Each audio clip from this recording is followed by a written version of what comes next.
Halo sobat pecinta catur, selamat datang kembali di Catur Talk Indonesia. Kita bisa menyebutkan bahwa ini adalah partai terbaru pada tahun 2023. Tentunya pada titel Tuesday, Selasa 3 Januari 2023, antara Grandmaster Hikaru Nakamura menghadapi Grandmaster Magnus Carlsen. Dan bagaimana permainannya langsung saja kita simak di Catur Talk Indonesia.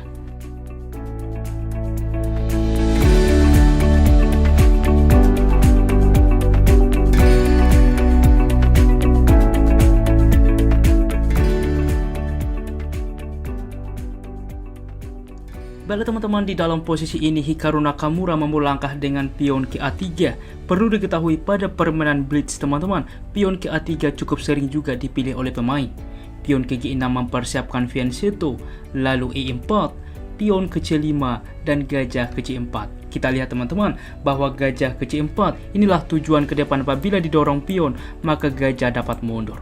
Oke, gajah ke G7 dan dilanjutkan dengan kuda ke C3, kuda ke C6, lalu kuda ke E2, mempersiapkan rokade mungkin ke depan. E6 berlanjut saat ini tentu juga mencegah gajah. Di sini pion ke D3, lalu kuda ke E7 juga mempersiapkan rokade. Pion ke H4, kita lihat pada permainan Blitz, Hikaru Nakamura mulai mengetek untuk mendorong pion ke depan. Santai dulu, Magnus Carlsen langsung juga merespon dengan H5, tidak mengizinkan pion untuk melaju. Gajah ke G5 langsung mengepin kuda, dibalas dengan D6, maka menteri ke D2 juga ke depan untuk mempersiapkan rokade sayap menteri mungkin, dan di sini menteri ke D7. Walaupun cukup logis, biasanya ialah dengan menteri juga langsung ke C7 supaya D7 ini dapat ditempati oleh gajah, tetapi tentunya Magnus Carlsen memilih menteri ke D7, mungkin ke depan mempersiapkan fianchetto untuk aktif di B7. Gajah ke A2 saat ini langsung juga mempertahankan diagonal ini ke depan. Betul saja B6, rokade sayap menteri, gajah ke B7, raja ke B1. Kita akan melihat teman-teman bagaimana pentingnya langkah proaktif pengamanan raja ke B1. Ini sangat penting teman-teman. Rokade juga sayap menteri dari hitam, maka menteri ke F4. Terlihat bahwa menteri ke F4 blunder, di mana juga menjebak gajah dengan majunya pion ke F6. Tentunya inilah yang sudah disetup oleh Hikaru Nakamura, mengundang Magnus Carlsen F6 mengusir gajah. Dan tentu gajah saat ini memukul pion. Apabila gajah langsung juga memukul gajah, menteri tentu menerima. Tetapi Magnus Carlsen tentunya sudah merancang benteng H ke F8, langsung juga mengepin gajah. Ketika gajah mundur, maka menteri akan tumbang. Tetapi ada sebuah langkah yang sudah dipersiapkan oleh Hikaru Nakamura teman-teman. Anda pause video ini, apa langkah terbaik yang dimainkan Hikaru di dalam posisi seperti ini? Bagaimana teman-teman? Saya harap Anda sudah mempause video sebelumnya. Tentunya ia mengorbankan menteri dengan gajah memukul gajah.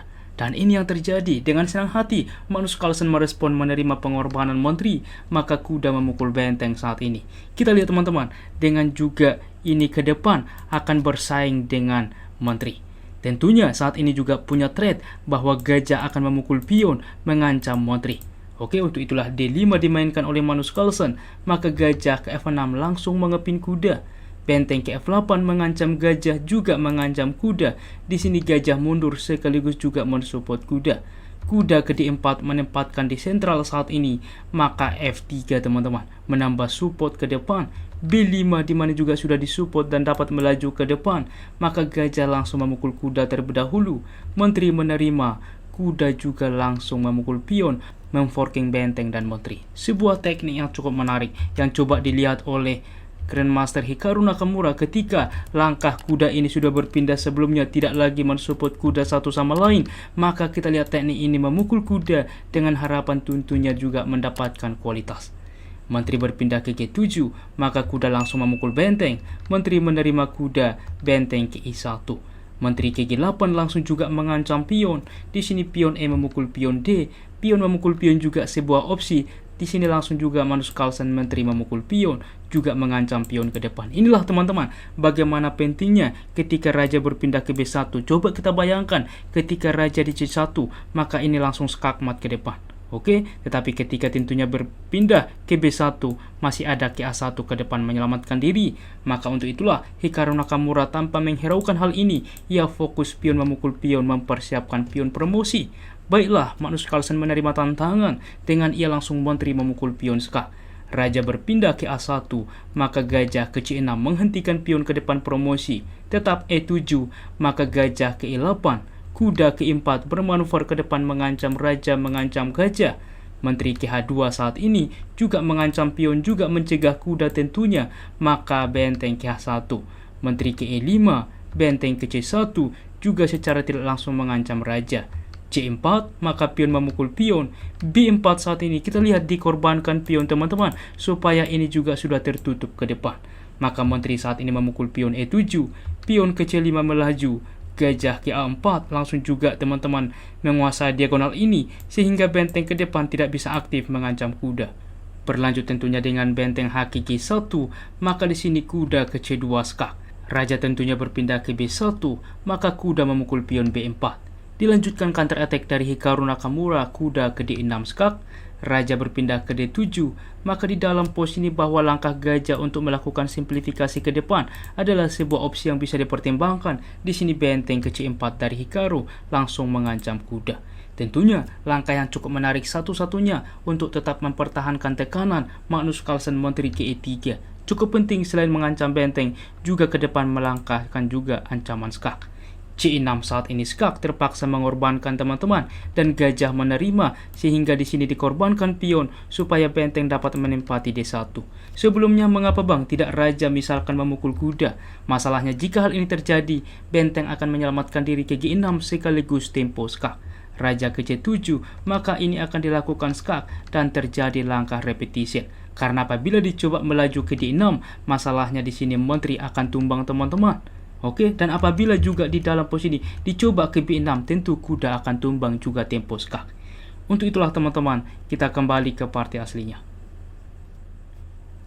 Dan di dalam posisi ini dipilih gajah menerima pion, maka benteng ke D1 membawa juga menteri ke E2 saat ini mengancam benteng. Benteng ke C1, kuda ke D3 mengancam benteng, maka kuda ke C4, di mana juga kuda tidak bisa memukul benteng karena sedang dipin.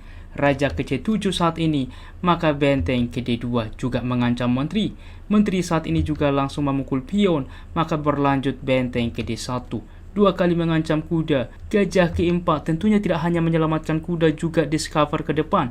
Raja ke A1, menteri ke F4 saat ini, maka di sini gajah ke B1, kuda ke C5, gajah kembali ke A2, gajah ke C6, maka benteng ke C1. Dilanjutkan dengan gajah ke B5 mengancam kuda. Percaya atau tidak teman-teman, di sini Hikaru Nakamura memainkan dengan benteng ke C3 merupakan sebuah kesalahan. Maka apa langkah eksekusi kira-kira yang bisa dilakukan oleh Magnus Carlsen untuk unggul di dalam posisi ini? Bagaimana teman-teman? Langkah itu ialah dengan kuda ke E4 tentunya akan juga memforking ke depan, dan Magnus Carlsen akan mudah memenangkan permainan. Akan tetapi teman-teman, kabar mengejutkannya karena ini juga partai blitz setelah Hikaru Nakamura memilih dengan benteng ke C3. Di sini juga Magnus Carlsen lost on time. Dia kehabisan waktu teman-teman. Jadi percaya atau tidak, walaupun posisi unggul Magnus Carlsen, di sini juga bahwa Hikaru Nakamura berhasil memenangkan permainan.